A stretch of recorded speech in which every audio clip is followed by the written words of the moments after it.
RAF Duxford, Cambridgeshire, April 30th, 1942. A grey spring sky hung over the airfield, and the concrete remained dark from overnight rain. Near one of the dispersal areas stood an American fighter that looked unfamiliar even to an experienced British test pilot. Its name was Mustang.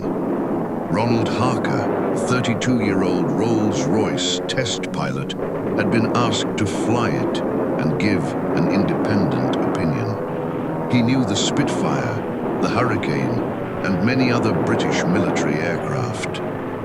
More importantly, he understood engines and the effect they could have on an otherwise promising airframe. That was why Wing Commander Ian Campbell-Ord, the commanding officer of the Air Fighting Development Unit, wanted him at Duxford. The Mustang had already impressed British pilots at low altitude. It was fast, stable, strongly built, and able to fly much farther than the Spitfire. Yet it suffered from one serious weakness. Above approximately 15,000 feet, its Allison engine began losing power. At the altitudes where many of the decisive fighter battles over Europe were being fought, the aircraft could not match the latest German or British fighters. Harker climbed into the cockpit and studied the unfamiliar arrangement of controls and instruments. The throttle itself operated in the conventional direction, but the quadrant, switches, engine controls, and cockpit layout differed from the British aircraft he knew. He started the Allison engine, taxied toward the runway, and took off. He flew for approximately 30 minutes. No complete record survives of every maneuver he performed, or of every word spoken after he landed. Harker was a working test pilot, not a man writing a dramatic memoir. He examined the aircraft's handling, acceleration, control response, and general performance. He felt what the machine communicated through the control column, rudder pedals, and seat. When he returned to the ground, he had reached an important conclusion. The Royal Air Force was looking at an exceptional airframe held back by the wrong engine. His recommendation was straightforward. Test the Mustang with a two-stage, two-speed supercharged Rolls-Royce Merlin. Harker was not the first person to consider the idea. Engineers in Britain and the United States had already discussed possible alternatives to the Allison's installation. The concept was not born in one cockpit during one flight. What Harker provided was an influential pilot's judgment at the right moment. His flight, report, and the rapid conversations that followed helped transform a scattered technical suggestion into an official experiment. That experiment would eventually contribute to the creation of the P-51B and P-51C Mustang, fighters capable of escorting American bombers deep into Germany. They would not win the air war alone. No single aircraft could do that, but the Merlin-powered Mustang would become one of the most important weapons in the Allied struggle for control of the European sky. To understand why, the story must begin 2 years earlier, when Britain was urgently searching for aircraft it could purchase from the United States. In the spring of 1940, German forces were advancing across Western Europe. France was close to collapse, and Britain was preparing for the possibility that it might soon stand alone. British factories were producing Hurricanes and Spitfires, but the requirements of the war were greater than domestic production could easily satisfy. Aircraft were needed not only for fighter command, but also for training units, reconnaissance squadrons, coastal operations, overseas theaters, and the defense of British industry. Sir Henry Self, an important member of the British Purchasing Commission in the United States, had been instructed to obtain American aircraft as quickly as possible. Britain did not have years to wait for an ideal design. It needed fighters, bombers, trainers, engines, spare parts, and production capacity while the war was already underway. The American fighter market offered few perfect choices. The Curtiss P-40 was rugged and useful at lower altitudes, but its performance declined as it climbed. The Bell P-39 Airacobra had an unusual mid-engine arrangement and also lacked strong high-altitude performance in the versions then available. The twin-engined Lockheed P-38 Lightning showed great promise, but it was complicated, expensive, and not yet available in the numbers Britain required. The British approached North American Aviation with a practical proposal. They wanted the company to build the Curtiss P-40 under license. North American was better known for trainers and light military aircraft than for frontline fighters. Its president, James Howard Dutch Kindleberger, nevertheless believed his company could do more than copy an existing design.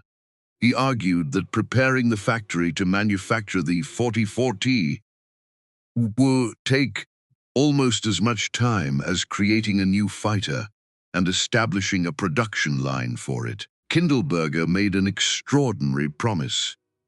North American would design and build a prototype in approximately 120 days. For the British, the proposal represented a serious risk. North American had never produced a modern single-engine fighter of this class. If the company failed, Britain could lose valuable months at a time when every month mattered. Yet North American possessed a strong engineering staff, efficient management, modern production methods, and a reputation for meeting schedules. The British received the company designation. The new aircraft received the company 3X, NA-73. The preliminary design effort was led by Edgar Schmude, a German-born American engineer who had worked for Fokker and other aviation companies before joining North American. Schmude did not design the Mustang alone. Chief engineer Raymond Rice, aerodynamic specialists, structural engineers, draftsmen, production planners, toolmakers, and many others contributed. But Schmude played a central role in shaping the aircraft and coordinating the early design work. The team faced a difficult balance. The new fighter had to be fast, maneuverable, heavily armed, easy to manufacture, and capable of carrying enough fuel for useful operational range. It also had to be completed under a schedule that would normally have been considered unrealistic. Britain required North American to purchase aerodynamic information connected with the Curtiss XP-46 project. North American paid Curtiss for the material, but surviving accounts indicate that the A-73X design was already well advanced, and that the Curtiss information had only limited influence on the final aircraft. The Mustang was not simply a copy of the XP-46. It was a separate design developed by North American under intense pressure. The aircraft combined several advanced ideas in a practical form. It had a clean fuselage, carefully shaped to reduce unnecessary resistance. It used a thin, low-drag wing developed with assistance from research conducted by the National Advisory Committee for Aeronautics, the organization later known as NASA. The wing used an airfoil intended to preserve smoother airflow over a greater portion of its surface than conventional designs. In service, manufacturing tolerances, paint, dirt, insects, and surface damage limited perfect laminar flow. Even so, a carefully shaped wing contributed to the Mustang's aerodynamic efficiency. The cooling system was also important. The radiator was placed in a duct beneath the rear fuselage. Air entered the intake, passed through the radiator, absorbed heat, and expanded as it exited through a controlled opening. The system used principles connected with what became known as the Meredith effect. At high speed, the heated air could recover energy and reduce much of the drag normally associated with a radiator. This did not make the Mustang a partial jet aircraft, as popular descriptions sometimes claimed. It simply meant that the cooling installation created less overall drag than a poorly designed radiator system. North Americans' achievement was not inventing every concept from nothing. Similar ideas were being examined by engineers elsewhere. The achievement was combining them in an efficient fighter that could be constructed quickly and produced in large numbers. Only 102 days after the contract was signed, the unfinished airframe was rolled out at Inglewood, California. It still lacked an engine. When the promised Allison 1710 finally arrived, the fittings did not match the aircraft perfectly. North American engineers had to modify the installation and solve additional problems before the prototype could fly. On October 26, 1940, test pilot Vance Breese took the NA-73X into the air for the first time at Mines Field in Los Angeles. The flight lasted only a few minutes, but the early results were encouraging. The aircraft was fast, controllable, and aerodynamically clean. The British gave it the name Mustang. The first production aircraft began flying in 1941, and deliveries to Britain followed. The machines crossed the Atlantic, partly disassembled, and were reassembled after arrival.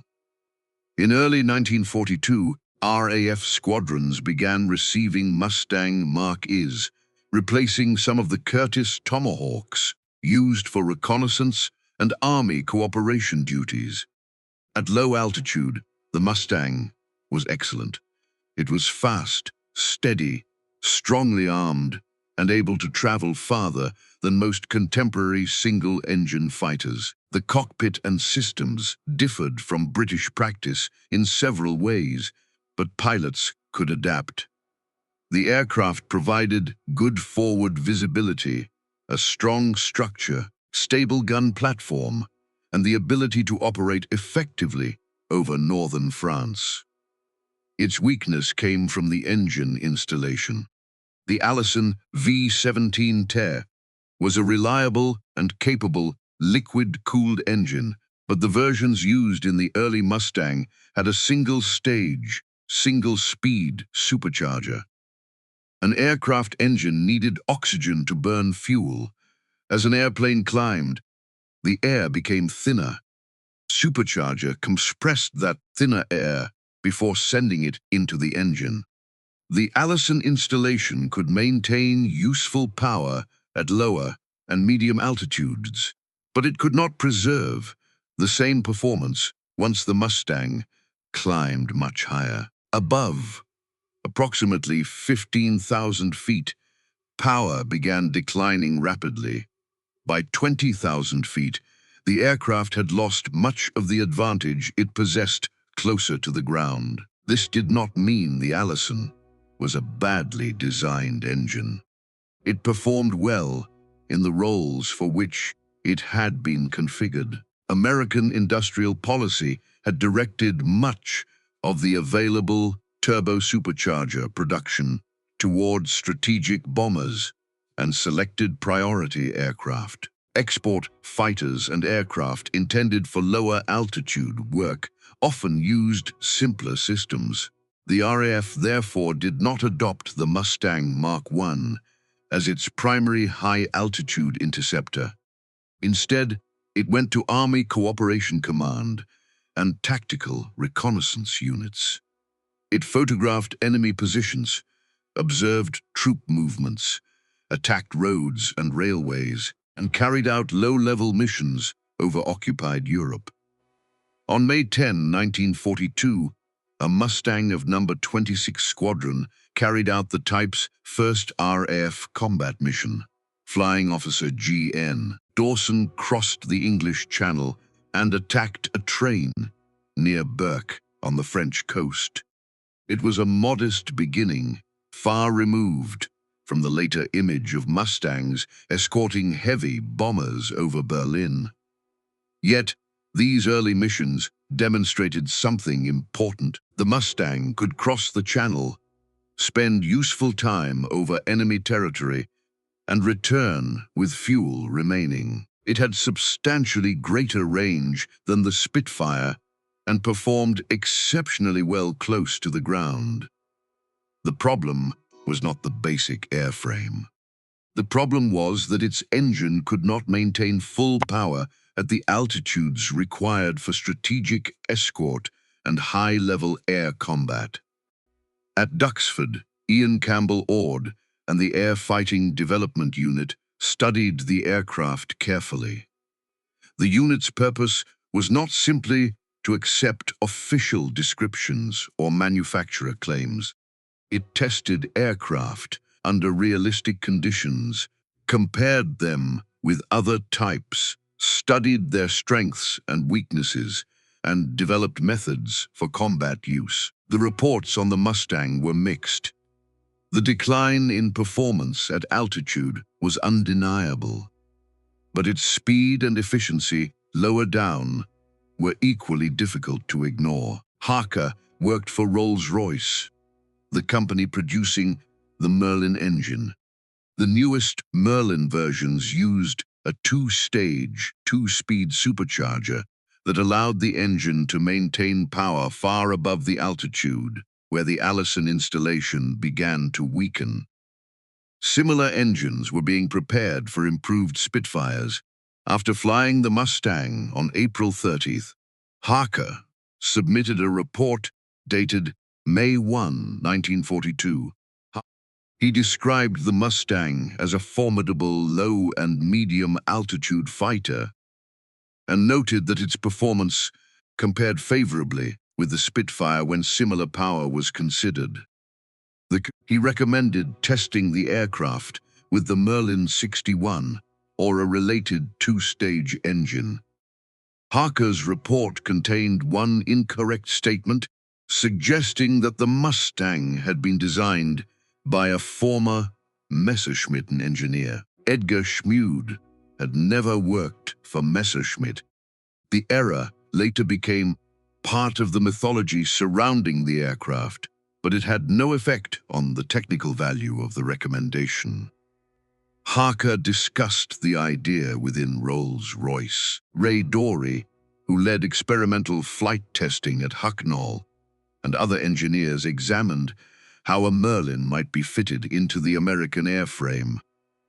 Ernest Hives, one of the most influential figures at Rolls-Royce, supported the project. Air Chief Marshal Sir Wilfrid Freeman, who had a record of supporting promising aircraft projects, helped the proposal move through official channels. On May 13, 1942, less than 2 weeks after Harker's flight, the Air Ministry authorized Rolls-Royce to convert several Mustang airframes. The experimental aircraft became known as Mustang X. This was not the work of one man. Campbell Ord recognized the airframe's promise. Harker provided an influential pilot's evaluation. Rolls-Royce engineers designed the installation. Air Ministry officials authorized the project. North American supplied technical information. The breakthrough resulted from a chain of people acting quickly, not from a single dramatic phone call. While this work was beginning, Allison-powered Mustangs were already proving useful in combat. During the Dieppe raid on August 19, 1942, Mustang squadrons flew tactical reconnaissance and support missions over the French coast, while Canadian and British troops suffered devastating losses on the beaches. Pilot Officer Hollis Hills, an American serving in the Royal Canadian Air Force, was credited with shooting down a Focke-Wulf FW-190 while flying a Mustang. It was the first enemy aircraft officially credited to the type in air-to-air combat. On October 21, 4 RAF Mustangs crossed into Germany at low altitude and attacked targets near the Dortmund-Ems Canal. The mission demonstrated the aircraft's valuable range even before it received the Merlin. Installing the British engine was not as simple as removing the Allison and placing another engine in the same space. The engine mounts, cooling system, air intake, propeller, center of gravity, internal equipment, and control connections all required modification. The Merlin's two-stage charger demanded additional cooling. British conversions received a distinctive intake beneath the nose, while a 4-bladed propeller replaced the original 3-bladed unit. The first Mustang X flew in October 1942 with Rolls-Royce test pilot Ronald Shepard at the controls. The test results confirmed the original prediction. The Merlin transformed the aircraft's high-altitude performance. Different test aircraft produced different figures depending on weight, engine setting, propeller, weather, and configuration. Nevertheless, speeds above 430 miles per hour were recorded at altitude. The service ceiling increased dramatically, and the rate of climb improved. The Mustang retained the aerodynamic efficiency and long range of the original design while gaining the higher altitude power it had lacked. Britain, however, could not simply order thousands of Mustang X aircraft. Rolls-Royce production was already under enormous pressure. Merlin engines were needed for Spitfires, Hurricanes, Mosquitoes, Lancasters, Halifaxes, and other aircraft. British industry had little unused capacity. Every additional engine assigned to one program had to be taken from another. The solution depended on an agreement made before the United States entered the war.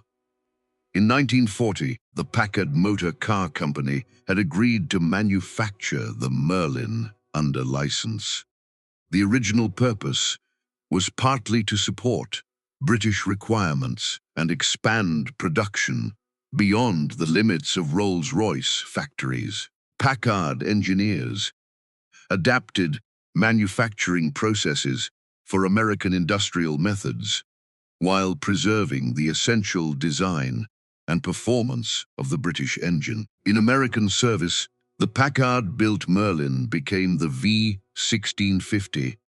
By 1942, Packard possessed the tooling, workforce, and expanding production capacity required to manufacture the engine in large quantities. American interest in the Mustang had also been growing.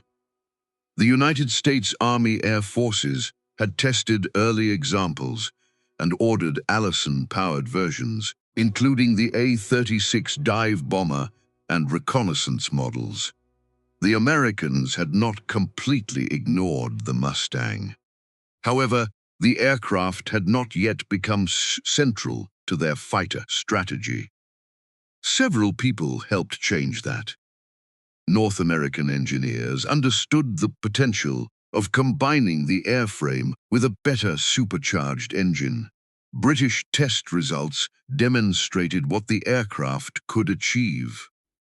American officers in Britain reported on the developments. From Colonel Thomas Hitchcock, serving as an American air attaché in London, became one of the strongest advocates for the Merlin Mustang and sent reports to senior officers in the United States. Hitchcock was already famous as one of America's greatest polo players, but his influence came from more than his social reputation. He possessed aviation experience, technical curiosity, confidence, and access to senior decision-makers. His reports helped ensure that the British experiments received serious attention in Washington. In July 1942, North American received authorization to convert 2 Mustang airframes to use the Packard Merlin. The project was initially associated with the designation XP-78 and later became the XP-51B. On November 30, 1942, North American test pilot Bob Chilton flew the first American Merlin-powered Mustang. The results closely matched the British experience. The aircraft climbed far better than the Allison-powered model and maintained high speed at altitudes approaching 30,000 feet. Test figures near 440 miles per hour were recorded under favorable conditions. The new version entered production as the P-51B at North American's Inglewood plant and the P-51C at a new factory in Dallas. The two models were fundamentally similar. The different letters mainly identified their production locations. The timing was critical because the American daylight bombing campaign over Europe was entering a crisis. Before entering the war, American air planners had developed great confidence in heavily armed bomber formations. The B-17 Flying Fortress and B-24 Liberator carried numerous machine guns and flew in tight defensive formations. Many officers believed that large groups of bombers could penetrate enemy airspace without continuous fighter escort. Combat exposed the weakness of that theory. German fighters did not need to attack from one predictable direction. They approached from the front, rear, sides, above, and below. They used cannon and heavy machine guns, coordinated their attacks, and concentrated on damaged or isolated bombers. Even a strongly armed formation could be worn down over hundreds of miles. On August 17, 1943, the Schweinfurt-Regensburg mission lost 60 bombers from a force of 376. On October 14, during the second Schweinfurt raid, 60 more bombers were destroyed in the air, while additional aircraft were damaged beyond repair after returning. The crews remembered the day as Black Thursday. Losses at that level could not be sustained. Bombers could defend themselves, but they could not reliably defeat concentrated German fighter attacks throughout an entire mission over enemy territory. The bomber formations needed escort. The P-38 Lightning had the necessary range, but suffered operational and maintenance problems in northern Europe. Its cockpit was extremely cold at altitude, while engine and turbo supercharger difficulties reduced reliability in some units. The P-38 was useful and remained in service, but it did not provide the complete solution hoped for in that theater. The P-47 Thunderbolt was a powerful, rugged, high-altitude fighter. It could absorb damage, dive at great speed, and fight effectively against German aircraft. Its early combat radius, however, remained limited. Improved external tanks and operating methods later extended its reach, but during the crucial period of 1943, it could not escort bombers throughout the deepest missions into Germany. The Spitfire was an exceptional short and medium-range fighter, but it had not been designed for missions from England to central Germany and back. By late 1943, the Mustang offered the best available combination of range, speed, high-altitude performance, and fuel efficiency. External drop tanks increased that range further. Careful engine settings and disciplined fuel management allowed pilots to escort bombers to targets previously beyond continuous fighter protection. The first Merlin Mustangs in combat went to the 354th Fighter Group of the 9th Air Force. The group arrived in Britain late in 1943 and operated under 8th Fighter Command for escort duties. Its first combat mission took place on December 1. Within days, its pilots were accompanying bombers. On March 6, 1944, during the first major American daylight raid on Berlin, P-51s formed part of the escort force reaching the German capital. The idea that single-engine fighters based in Britain could protect bombers over Berlin had become operational reality. But the success of the Mustang depended on something less dramatic than speed or firepower.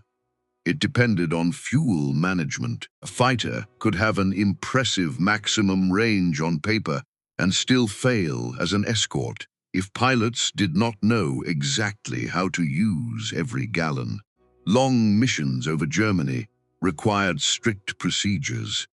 Pilots climbed at economical power settings, assembled their groups without wasting fuel, and switched between internal tanks and external tanks according to carefully planned schedules. The detachable tanks carried beneath the wings were normally released before combat.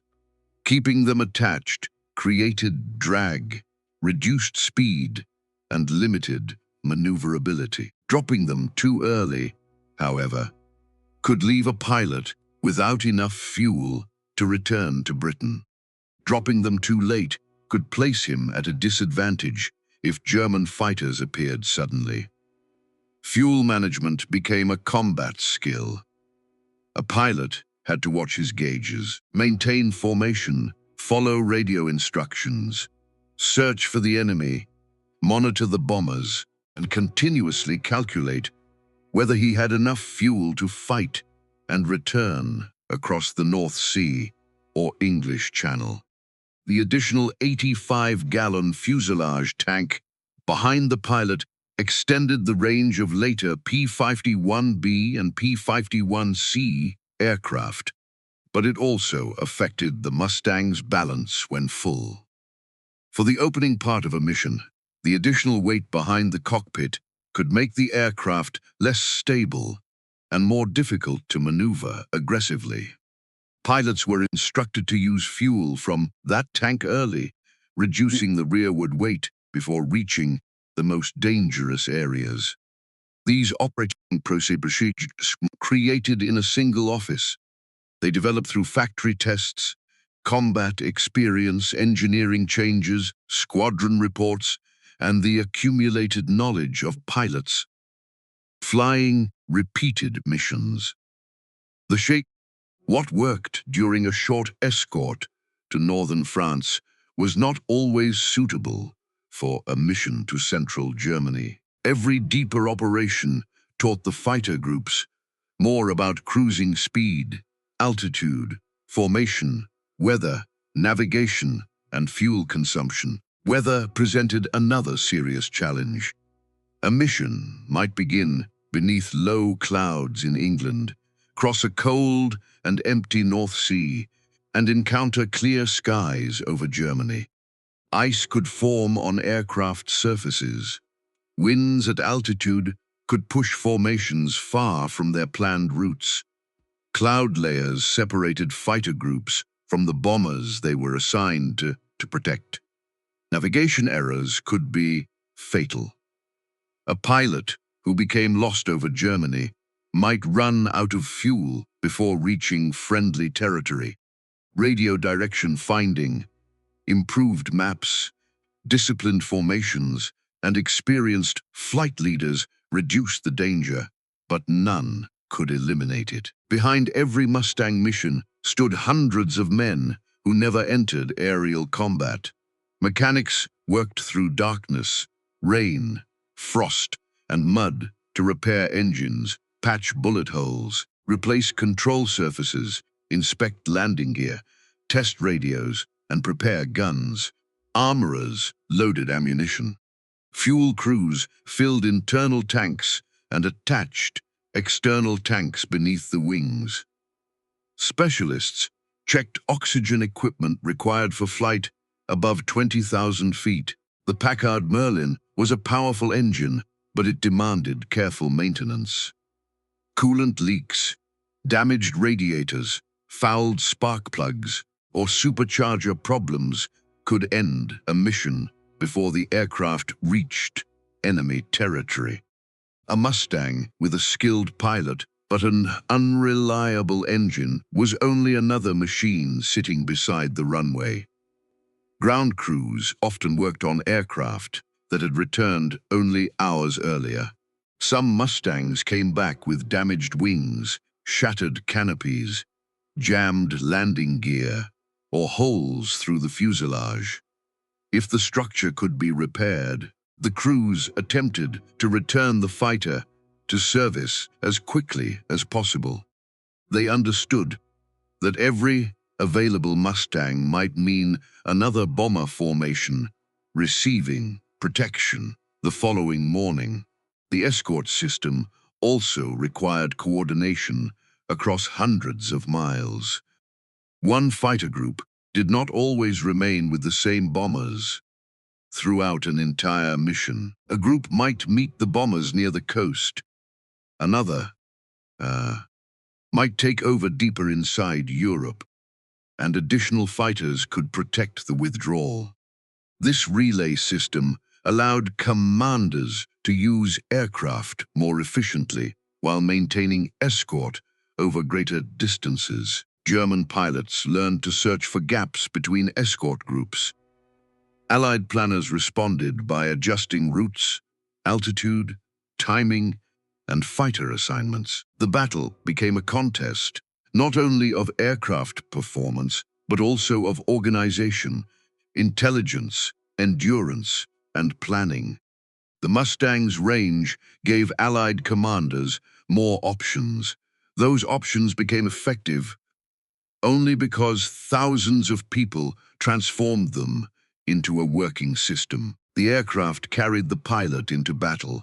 Fuel planners, engineers, factory workers, mechanics, controllers, meteorologists, radio operators, and formation leaders helped ensure that he could reach the battle, fight there, and return home. The Mustang did not create long-range escort capability by itself. Drop tanks, navigation, maintenance, pilot training, improved tactics, and the work of countless ground crews were essential. Other fighter types continued to escort bombers and fight German aircraft. But the P-51 provided commanders with an efficient, long-range fighter capable of meeting the Luftwaffe on equal or favorable terms and remaining with the bombing campaign over its deepest routes. Lieutenant General James Doolittle assumed command of the 8th Air Force in January 1944. A widely repeated post-war story says that he saw a sign stating that the duty of the fighters was to bring the bombers home. According to the story, he ordered it removed and replaced its defensive message with a new mission: destroy the German Air Force. The exact conversation and wording are difficult to verify.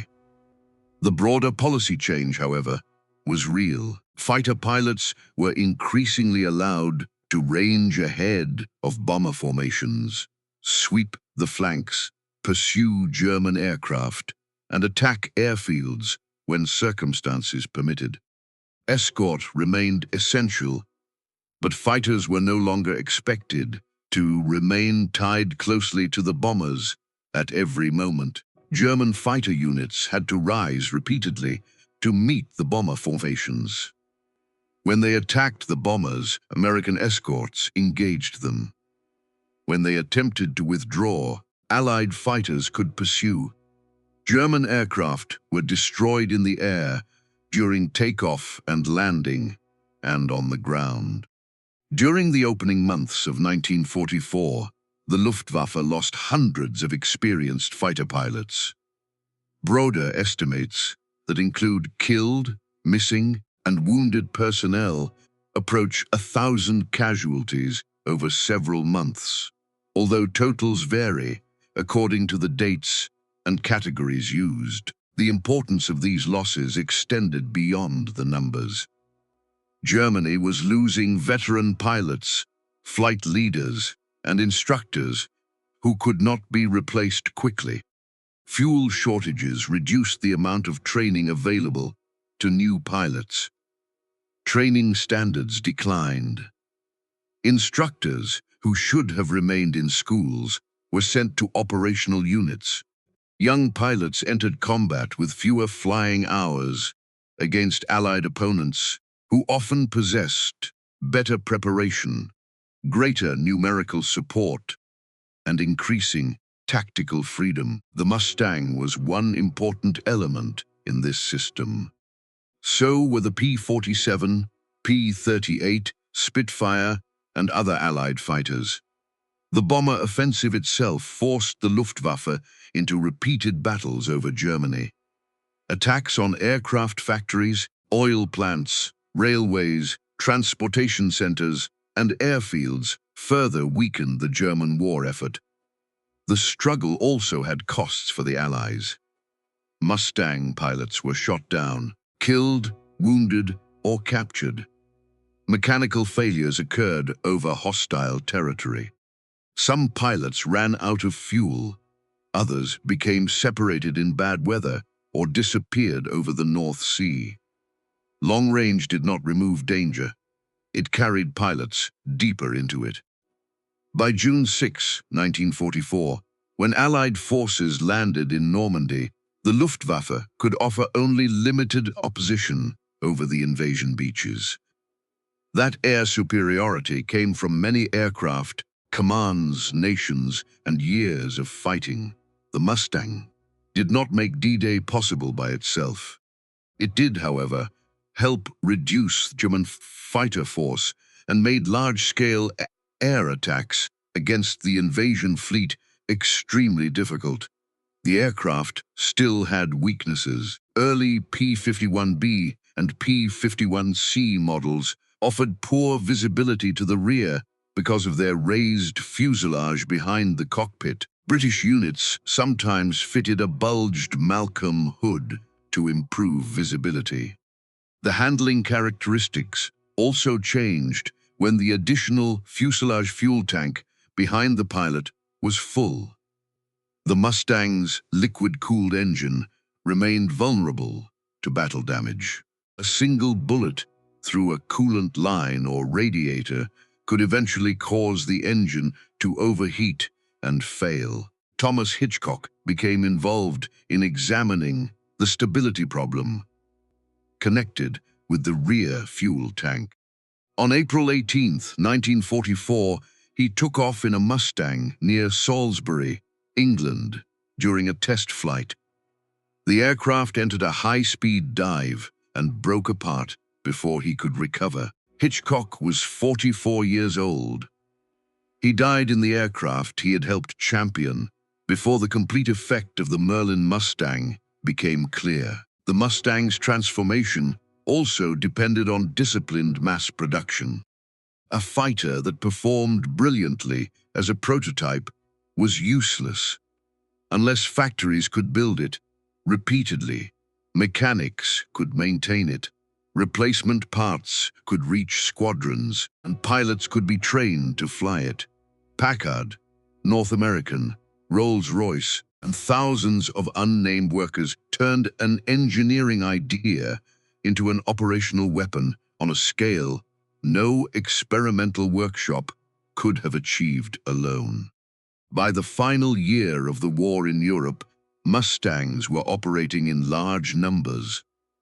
They escorted bombers, swept ahead of formations, attacked German aircraft, and struck railways, airfields, transportation, and other targets on the ground.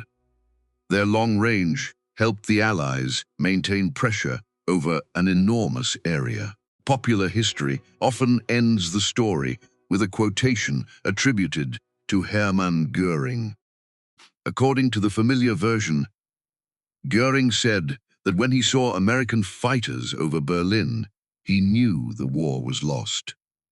The line captures the strategic meaning of long-range escort, but its exact wording cannot be securely traced to a surviving contemporary transcript. It is safer to treat it as a later paraphrase rather than a confirmed quotation. The documented judgment of German fighter commander Adolf Galland is more useful.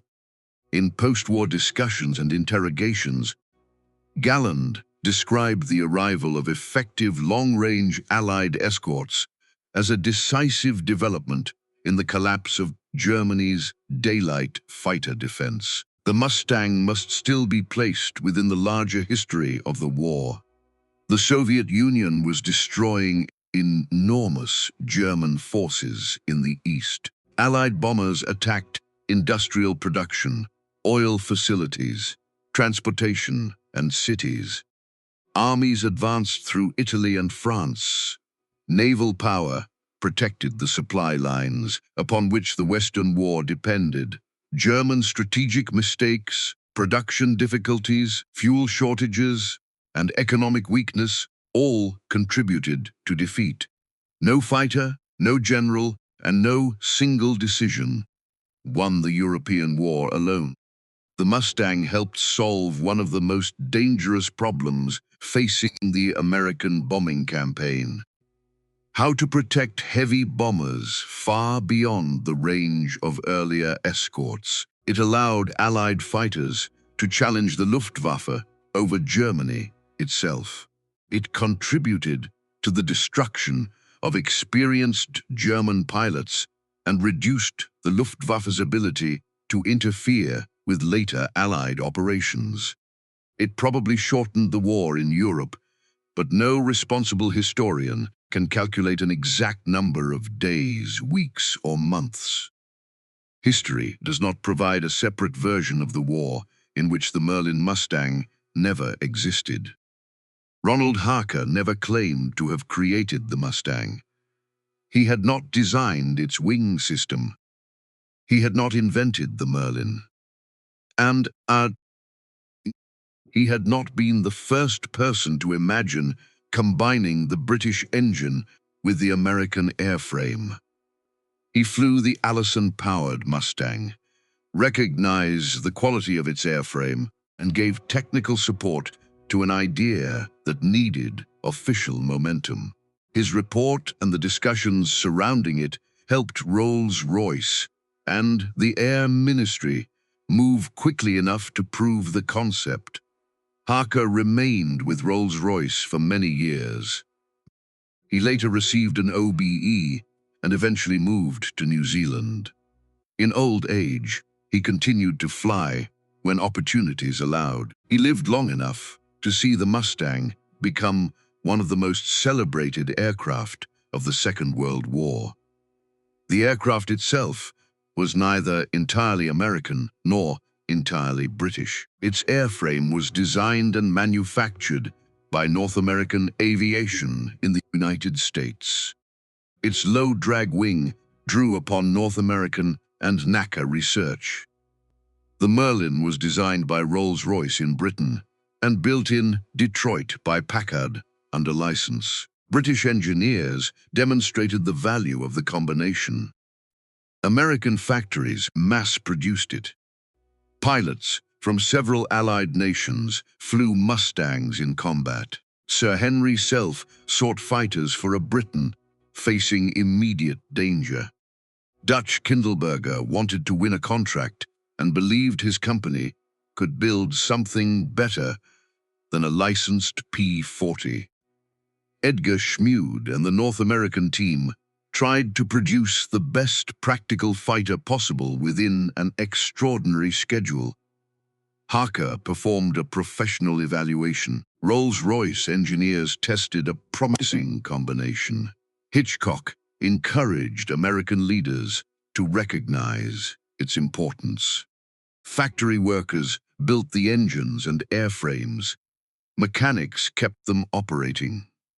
Pilots learned how to use every gallon of fuel. None of them could see the entire chain while they were creating it. That is why the Mustang story becomes more powerful when it is told without turning one man into a miracle worker or one aircraft into the sole winner of the war. The P-51 was not born perfect. Its earliest versions had real limitations. The Merlin did not transform it through magic, but through careful engineering. The American bombing campaign was not saved by one machine. It survived because of aircraft, engines, drop tanks, tactics, production, intelligence, training, maintenance, command decisions, and the courage of the men flying into enemy territory. The Mustang became exceptional because it brought those elements together unusually well. It could fly far enough to reach the decisive battle, fast enough to survive there, and well enough to fight when it arrived. On April 30th, 1942, Ronald Harker did not see the finished war-winning fighter that later generations would remember. He saw an American aircraft with excellent handling, remarkable efficiency, and a serious weakness at altitude. He looked beyond the engine that was installed and recognized the aircraft that might exist if a better engine took its place. The result was not the work of one flight, one report, or one telephone call. It was the result of many people on both sides of the Atlantic acting before the opportunity disappeared. By the time Mustangs began appearing over central Germany in large numbers, the distance that had once protected the Luftwaffe was no longer enough. German fighters could climb to meet the bombers, but now the escorts were waiting for them.